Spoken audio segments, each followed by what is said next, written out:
Bienvenidos de nuevo a Negocios Televisión, bienvenidos a las noticias del día. Miramos a toda la actualidad, a todas las últimas horas, poniendo el foco un día más en el conflicto que sigue teniendo lugar en Israel, con una oferta durante el fuego de 2 meses, pero eso sí dice Netanyahu que no va a haber un fin total de esta guerra, en un momento en el que Irán está mandando advertencias a Estados Unidos en medio de ataques, de bombardeos por parte de Reino Unido y de Estados Unidos a los hutíes de Yemen que han tenido lugar en las últimas horas, pendientes también de palabras de Josep Borrell, protagonista en el día de ayer, en una rueda de prensa en la que habló de Gaza, también del conflicto en Ucrania, y le pidió a Trump la fórmula mágica para acabar con el conflicto en apenas 24 horas. Un conflicto que además viene recrudeciéndose en las últimas horas con ataques por parte de Rusia, ataques con misiles, tanto en Kiev como en la segunda ciudad ucraniana más importante, en este caso en Yarkov. Estamos pendientes de todas estas noticias, pero si les parece empezamos mirando a Israel, a su ejército, que ha anunciado este martes que ha logrado rodear Khan Yunis, la principal ciudad del sur de la Franja de Gaza y uno de los principales bastiones militares del grupo de Hamas. Durante el último día las tropas de las fuerzas de defensa de Israel han llevado a cabo una extensa operación durante la cual rodearon Khan Yunis y profundizaron la operación en la zona, es lo que ha informado un comunicado castrense. Miramos a Netanyahu, y es que Israel ha lanzado una propuesta para tener 2 meses de tregua de su guerra contra Hamas, una oferta que busca la pausa con el objeto de liberar a los rehenes que siguen en manos del movimiento de Hamas desde el 7 de octubre, un ofrecimiento de tregua a cambio de la liberación de todos los rehenes restantes en poder del grupo militante, según está informando el medio Axios. El plan contempla un acuerdo de varias fases sugerido entre Israel y Hamas que acordarían de antemano cuántos prisioneros palestinos serían liberados por cada rehén israelí en cada categoría, y luego las dos partes mantendrían conversaciones separadas para precisar los nombres de estos prisioneros. Además, Israel podría redesplegar alguna de sus fuerzas militares, sacarlas de los centros más poblados y permitir un regreso gradual de los palestinos a sus hogares en la ciudad de Gaza y el norte de la Franja de Gaza. Sin embargo, algunos funcionarios están diciendo al medio Axios que Israel no va a aceptar poner fin a la guerra. Según el informe, el gabinete de guerra israelí aprobó la propuesta hace 10 días y los representantes del país ya la han entregado a Hamas a través de mediadores cataríes y egipcios. Mientras tanto, Israel exige en la ONU la rendición de cuentas para los graves crímenes, según ellos, de Rusia en Ucrania, una petición que llega en un momento en el que aquel país se enfrenta a acusaciones parecidas por la conducción de su guerra en Gaza, en concreto de genocidio. Israel sumó su nombre al de la mayoría de países europeos, además de Estados Unidos, Reino Unido, Canadá y Japón, entre otros, que han firmado una declaración leída a la entrada de consejo por el embajador de Ucrania, Sergiy Kasiska, en la que se denuncia la hipocresía de la Federación Rusa, según palabras textuales, por convocar una reunión del Consejo sobre la entrada de armas en Ucrania. Este texto recoge varias acusaciones contra Rusia que también son habituales contra Israel, como la de ignorar las resoluciones del Consejo de Seguridad, y pide a Rusia cesar su guerra de agresión contra Ucrania y retirar sus tropas del territorio ucraniano hasta sus fronteras reconocidas internacionalmente. Miramos en este caso a Estados Unidos. Las fuerzas estadounidenses y británicas han llevado a cabo una nueva ronda de ataques en Yemen. Se trata de la segunda operación conjunta de las dos naciones contra este grupo. Según ha informado el Pentágono, el objetivo ha sido un sitio de almacenamiento subterráneo hutí, así como las capacidades de misiles y vigilancia utilizadas por el grupo miliciano alineado con Irán contra el transporte marítimo del Mar Rojo. Los hutíes, que controlan las zonas más pobladas de Yemen, han dicho que sus ataques son en solidaridad con los palestinos, mientras Israel ataca a Gaza. Los ataques de los hutíes han interrumpido, como saben, el transporte marítimo mundial y además han avivado el temor a la inflación global. También ha aumentado la preocupación de que las consecuencias de la guerra entre Israel y Hamas puedan desestabilizar Oriente Medio. Hay respuesta por parte de los rebeldes hutíes de Yemen. Han confirmado este martes los ataques por parte de Estados Unidos y por Reino Unido, en concreto 18 ataques contra sus posiciones en 3 provincias yemeníes, y han prometido una respuesta y un castigo. Mientras tanto, el ministro de Asuntos Exteriores británico, David Cameron, dijo que las acciones para degradar las capacidades militares hutíes en Yemen van a continuar después de que Estados Unidos y Gran Bretaña, como les contábamos, hayan llevado a cabo otra ronda de ataques. Dice Cameron que lo que han hecho nuevamente es enviar el mensaje más claro posible de que van a seguir degradando su capacidad para llevar a cabo estos ataques. Es lo que ha dicho Cameron en una radio británica este mismo martes.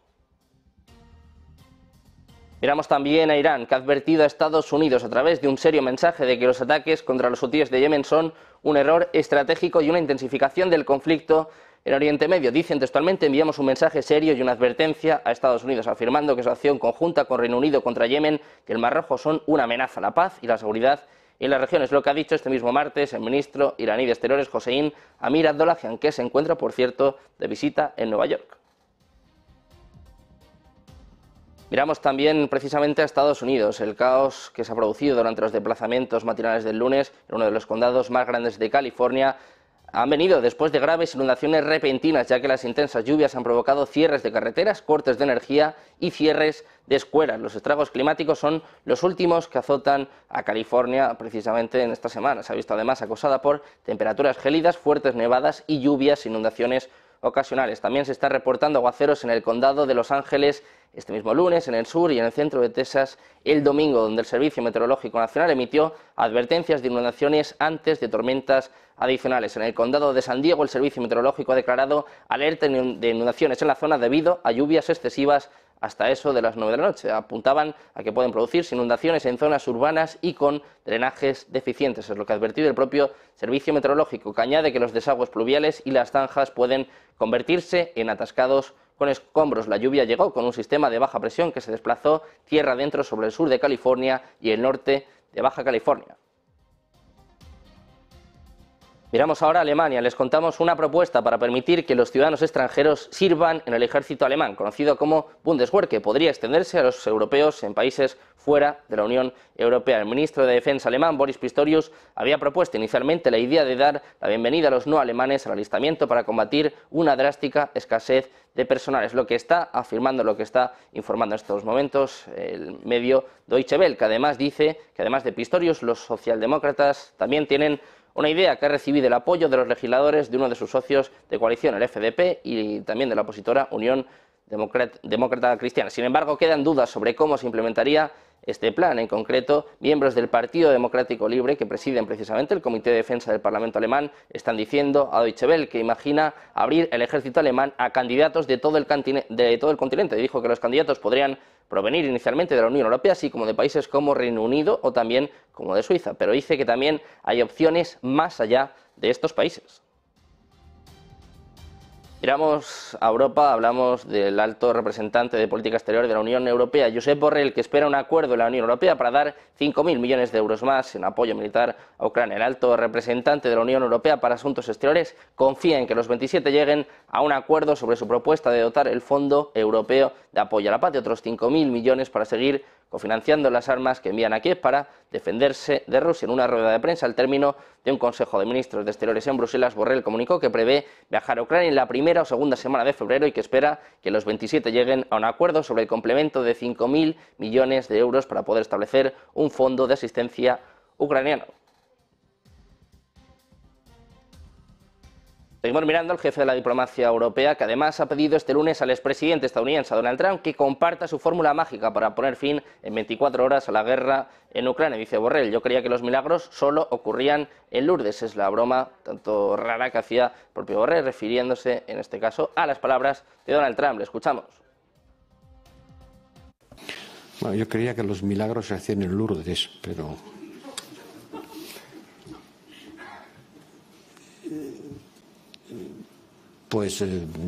francamente no hemos encontrado la fórmula mágica para resolver el problema en 24 horas, pero el presidente Zelensky, tengo entendido que ya ha invitado al presidente Trump a que vaya a Kiev y que rápidamente encuentre solución, porque los que más quieren la paz y que la guerra se acabe son los ucranianos. O sea, estoy seguro que estarán encantados de que el presidente Trump les desvele la fórmula mágica para conseguir la guerra, parar la guerra. Mientras tanto, Japón y Estados Unidos dicen que van a seguir trabajando juntos para mantener las sanciones contra Rusia y apoyar a Ucrania, de acuerdo con un acuerdo que el grupo de los 7 países industrializados alcanzó el año pasado. Durante una reunión de 1 hora con el subsecretario del Tesoro estadounidense, con Wally Adeyemo, el viceministro de Finanzas para Asuntos Internacionales de Japón, Masato Kanda, dijo que las dos partes también intercambiaron opiniones sinceras sobre la economía global, entre otros temas. El G7, integrado por Japón, Estados Unidos, Canadá, Reino Unido, Alemania, Francia, Italia. La Unión Europea se había comprometido en mayo a restringir las exportaciones a Rusia que podrían financiar su esfuerzo bélico en Ucrania.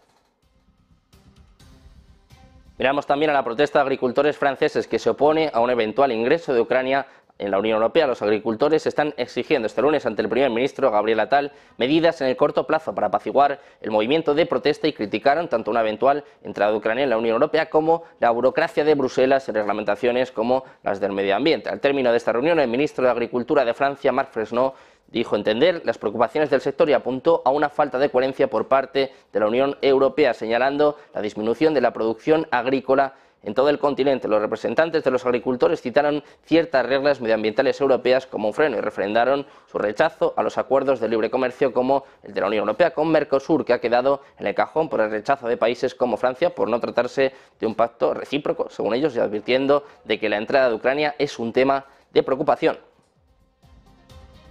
Mientras tanto, los 27 debaten este martes el plan de Bruselas de prorrogar exenciones arancelarias a Ucrania hasta 2025. Los ministros de Agricultura y Pesca de la Unión Europea van a abordar el plan de la Comisión Europea de prorrogar hasta junio de 2025 la exención de aranceles, contingentes y otras barreras comerciales a las importaciones procedentes de Ucrania, aunque con salvaguardias más estrictas para abordar las sensibilidades políticas de los Estados miembros en primera línea, como Bulgaria, Eslovaquia, Hungría, Polonia y Rumanía, que han reclamado a Bruselas que imponga aranceles a la importación de algunos productos ucranianos, alegando competencia desleal.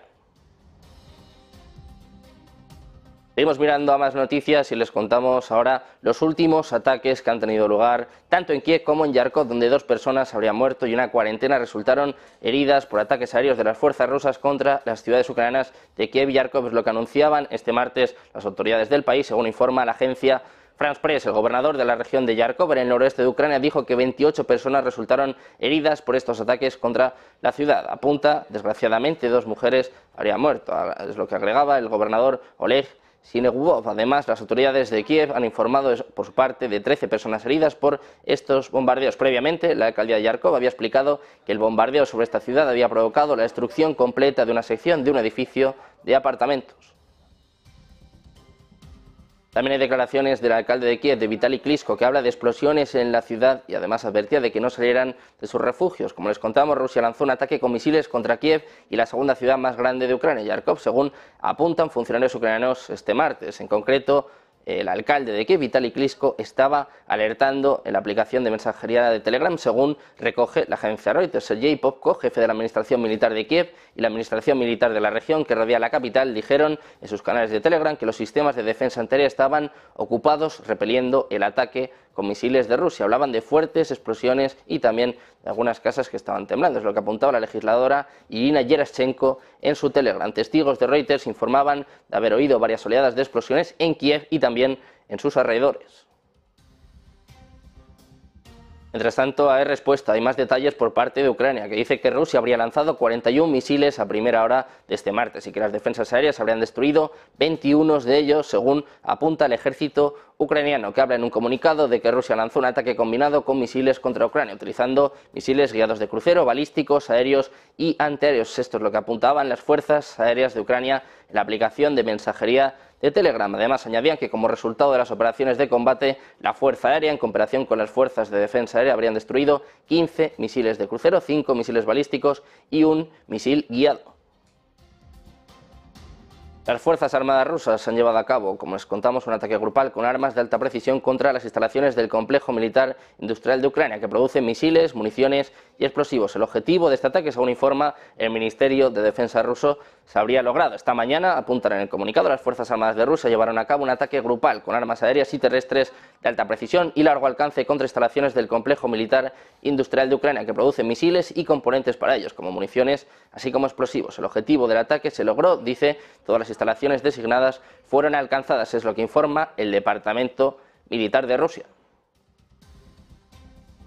Mientras tanto, hay respuesta también por parte de Peskov, el portavoz de la presidencia rusa, que dice que el ataque con misiles de las Fuerzas Armadas contra objetivos en Kiev y Yarkov no puede considerarse una respuesta al acto terrorista de las Fuerzas Armadas de Ucrania que atacaron a civiles en el mercado de Donetsk. Es lo que contaba a los periodistas el secretario de prensa del presidente ruso, Dmitry Peskov. Literalmente decía: no es imposible, respondiendo a la pregunta de si el ataque masivo con misiles rusos puede considerarse una respuesta al ataque de las Fuerzas Armadas de Ucrania al mercado de Donetsk. Además, seguía apuntando, en este caso Peskov, que van a seguir con su operación militar especial y que su ejército no ataca instalaciones sociales ni zonas residenciales ni ataca a civiles, a diferencia de lo que hace Kiev, según enfatizaba el propio Peskov, destacando que esto es lo que distingue fundamentalmente al ejército ruso del ejército de Kiev.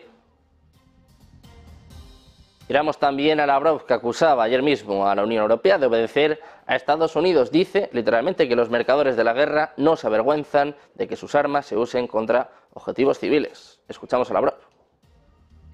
Estados Unidos está bloqueando cualquier intento de llevar a cabo una investigación internacional honesta sobre esta cuestión y los actuales líderes europeos, por ejemplo, y sobre todo en Alemania, guardan un silencio obediente, se resignan a este tipo de humillación pública. Al mismo tiempo, la mayoría de los miembros de la Unión Europea siguen cumpliendo obedientemente las órdenes de Washington, es decir, suministrar cada vez más armas a Kiev, vaciando sus propios arsenales, que van a ser repuestos a través de la compra de lo que producen en el sector militar e industrial estadounidense. Y los europeos se verán obligados a encontrar dinero para pagar esto. Los mercaderes de la muerte no se avergüenzan del hecho de que sus armas, incluidas las municiones de racimo y los proyectiles de uranio empobrecido, se utilicen de manera metódica, despiadada y deliberada a sabiendas contra objetivos. Pendientes de las palabras de Lavrov, pendientes también de los últimos movimientos por parte de la OTAN, con declaraciones de Jens Stoltenberg que, ojo, hablan de que no esperan un ataque inminente por parte de Rusia. Hacemos una breve pausa y enseguida volvemos y se lo contamos en Negocios Televisión.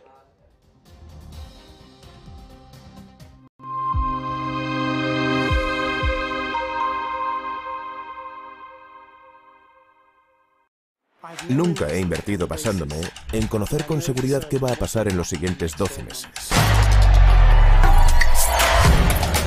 Estamos inmersos en un cambio de paradigma. La era de la baja inflación y los tipos de interés también bajos ha terminado. El mundo ya no financiará a Estados Unidos con tanta facilidad como en el pasado.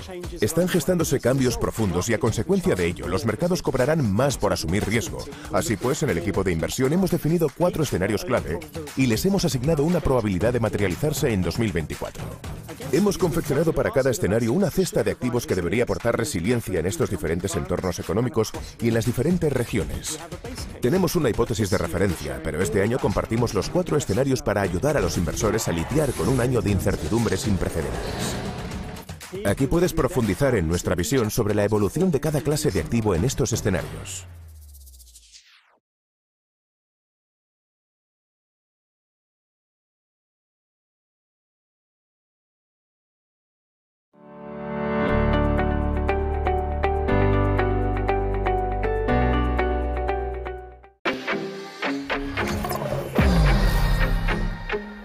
¿Quieres invertir en bolsa? Déjame enseñarte algo.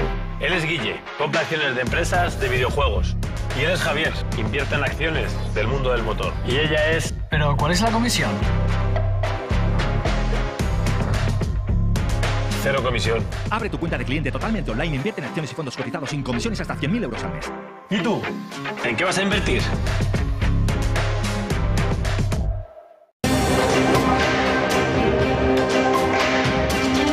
Este es un programa ya digital de la nueva era que vamos a hablar de la destrucción creativa del capitalismo.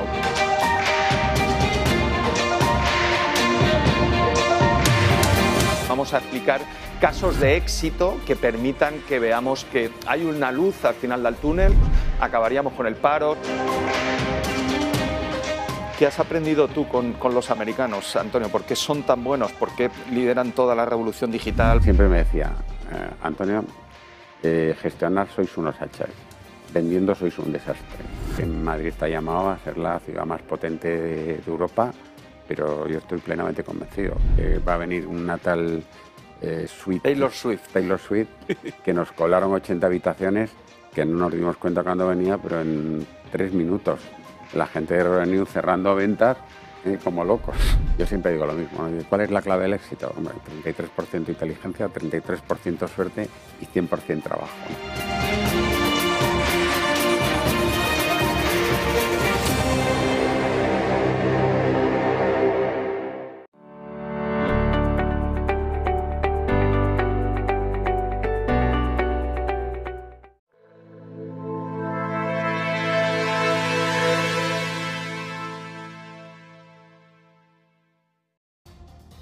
Ya de vuelta en Negocios Televisión, pendientes de las palabras del secretario general de la OTAN, de Jens Stoltenberg. Le han preguntado hoy y ha dicho que asegura que no ve una amenaza directa o inminente contra ningún aliado de la OTAN. Sin embargo, ha recordado que está aumentando la presencia de tropas en el flanco este de la misma y que esta semana va a comenzar el ejercicio militar más grande en décadas, con más de 90.000 participantes. Dice Stoltenberg: lo hacemos para asegurar que estamos preparados y las fuerzas están posicionadas y para evitar cualquier margen de error, de cálculo o malentendido por parte de Moscú sobre nuestra preparación para proteger a cada centímetro del territorio de la OTAN. Dice Stoltenberg: mientras hagamos esto no habrá un ataque en territorio de la OTAN. Son las palabras que recoge la agencia EFE. Mientras tanto, la OTAN ha firmado contratos por valor de 1.200 millones de dólares para adquirir cientos de miles de proyectiles de artillería de 155 milímetros para reponer las reservas de los aliados y seguir dando munición a Ucrania. Dicen que la guerra de Rusia en Ucrania se ha convertido en una batalla por la munición, así que es importante que los aliados rellenen sus reservas conforme continuamos apoyando a Ucrania. Es lo que afirmaba el secretario general de la Alianza Atlántica, Jens Stoltenberg, que además ha puesto en valor la estructura para compras conjuntas de la OTAN y ha recordado que desde que se adoptó en julio pasado el nuevo plan de acción en defensa se han firmado contratos por un total de unos 10.000 millones de dólares. Miramos también a Hungría, donde el primer ministro húngaro Viktor Orbán ha invitado este martes a su homólogo sueco a Budapest para discutir la candidatura del país nórdico a la OTAN, que ahora necesita la aprobación de Hungría y de Turquía. Se espera que el Parlamento de Turquía vote esta misma semana, a priori mismo, para ratificar el intento de Suecia de unirse a la Alianza de Defensa Occidental después del conflicto entre Rusia y Ucrania. En declaraciones del propio Orbán dice que hoy envió una carta de invitación al primer ministro Ulf Kristersson para una visita a Hungría para negociar la adhesión de Suecia a la OTAN. Es lo que ha escrito el propio Orbán en X. Además, como saben, la ratificación de Turquía dejaría a Hungría como el último reducto para la entrada de Turquía, para la entrada de Suecia en la OTAN. Nos fijamos también en Argentina, que vivirá este miércoles una jornada de paro general en la que los principales sindicatos del país saldrán a las calles para manifestarse en contra del decreto de necesidad y urgencia, por el que se eliminan numerosas leyes y normas para regular la economía y permitir la privatización de empresas públicas y de la ley Ómnibus, impulsados por el presidente Javier Milei. Está previsto que los sindicatos marchen por la avenida de Mayo de Buenos Aires, una de las principales calles de la ciudad porteña, para llegar posteriormente hasta el Congreso, donde tendrán lugar los actos centrales de la jornada entre las 3 y las 4 horas locales. La atención al público en algunas sucursales bancarias va a quedar suspendida también durante este miércoles, mientras que el transporte público funcionará con normalidad hasta eso de las 7 hora local, cuando dará comienzo un paro de transportes hasta la medianoche. Miramos también a Ecuador, y es que Washington va a enviar equipos de seguridad de Ecuador, aumentando la presencia de sus agentes del FBI en medio de la crisis de violencia que vive el país sudamericano a causa del crimen organizado y el narcotráfico. Es lo que ha informado la Casa Blanca este mismo 22 de enero. En un comunicado dicen que en los próximos días el FBI aumentará su personal en el país para apoyar a la Policía Nacional y la Fiscalía General de Ecuador, según precisaba la Casa Blanca en un comunicado. Además, precisó que va a entregar a Quito más de 20.000 chalecos antibalas y más de $1 millón en equipos de seguridad y respuesta a emergencias, incluidas ambulancias y vehículos de apoyo logístico de defensa. El anuncio se da después de que el asesor especial para las Américas, Christopher Dodd, y la comandante del Comando Sur de Estados Unidos, la general Laura Richardson, se reunieran con el presidente ecuatoriano Daniel Noboa para mostrar la postura de Washington en torno a la crisis de seguridad que vive Ecuador. Nos fijamos también en la economía, hablamos del plan del que se hace eco la agencia Bloomberg, el plan de las autoridades chinas, que consiste en movilizar unos 2 billones de yuanes desde cuentas extraterritoriales de empresas estatales chinas como parte de un fondo de estabilización para comprar acciones en el país a través de Hong Kong, un plan que está sentando bastante bien a los mercados con el Hang Seng, que viene disparado. Nos fijamos también en el petróleo, que sube un 2% por las interrupciones del suministro en Rusia y Estados Unidos. El mercado del oro negro se ha visto presionado al alza en la sesión de este lunes por las preocupaciones sobre el suministro mundial de energía después de un ataque con drones ucranianos a la terminal de combustible Novatek de Rusia, mientras el clima extremadamente frío seguía obstaculizando la producción de crudo estadounidense. Los futuros del crudo Brent llegaron a cerrar en los $80,06 por barril, con un aumento del 1,9%. El contrato de futuros de crudo West Texas Intermediate de Estados Unidos llegó a cerrar con un aumento del 2,4%. Seguimos pendientes de más noticias, de más actualidad, pendientes también de traer, como siempre, el mejor análisis. No se vayan porque hacemos una breve pausa y enseguida comienza Ponte en Acción de la mano de Eva Villanueva.